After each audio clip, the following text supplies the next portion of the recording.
ও দিদি, কি করছেন? ঠাকুর দিচ্ছেন?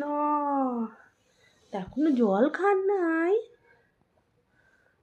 ও, আমি এই ঠাকুর দিয়ে দুটো জলমুড়ি খেয়ে এলাম।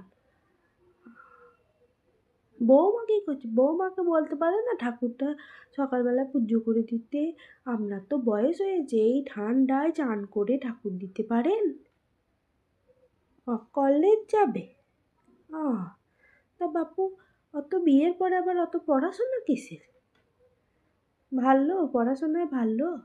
তা হোক গো বাপু, পড়াশোনায় ভালো হোক আর যাই হোক, আপনার এত কিছু আছে, চাকরি তো আর করাবেন না। তো পড়াশোনা করিয়ে কি হবে? বলুন, ঘরের কাজকর্ম শিখতে। বিয়ে হয়েছে, থা হয়েছে, বয়স তো কম হলো না।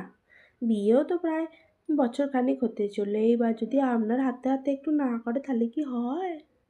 ও, রান্না করে? ও, কলেজ থেকে এসে করে?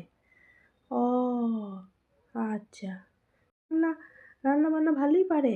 ও, কাল দুপুরে তরকারিটা যেটা দিয়েছিলেন গো, ওই বাটিটাই তো দিতে এলাম। কে করেছিল? ও, তাই?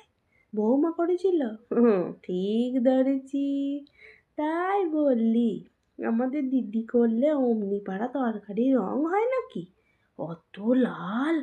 বাবারে, অত লাল তরকারি, অত তেল! তাই আমি বলছি, আমাদের দিদি বলে বৌমার খুব তেলের হাত।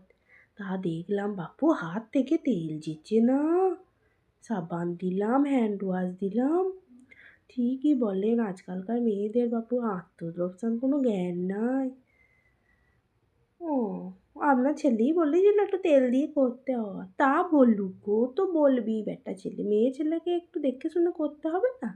বাবা, বউ হয়েছে ওই পাশের পাড়ার ওই মির্জাপুরের বউ। বউ একখানা বটে বাবা। 15 বয়সে বাবা মা বিয়ে দিয়ে দিয়েছে। হ্যাঁ, ঠিকই করেছে। মেয়ে ছেলে অত ঘরে রেখে কি হবে? পড়াশোনা